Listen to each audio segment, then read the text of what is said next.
Dans cette petite vidéo, assez courte, je vais vous exposer la méthode de travail. Donc c'est en même temps un récapitulatif, un résumé de la leçon et comment on procède pour résoudre un exercice. Donc lorsqu'on est en face à un client douteux, première chose à faire,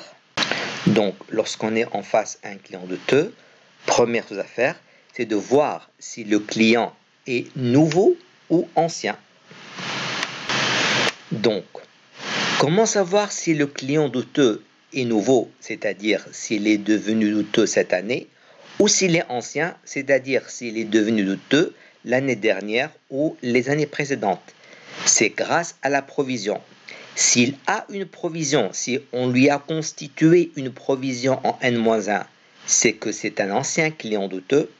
S'il n'a pas de provision en N-1, c'est que c'est un nouveau client douteux.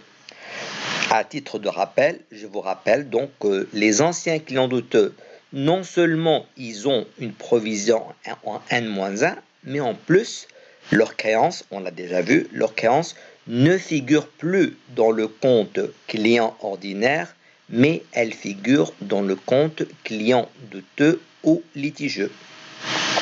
Donc voilà, c'est grâce à la provision de N-1 qu'on peut savoir si le client est douteux et nouveau ou ancien.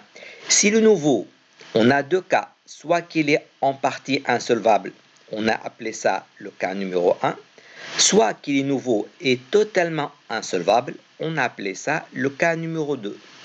Maintenant, passons aux anciens clients douteux qui, je vous le rappelle encore une fois, ont une provision N-1 et leur créance figure dans le compte client douteux et non pas dans le compte client ordinaire. Alors ici, et ça c'est nouveau, on a deux grands sous-cas.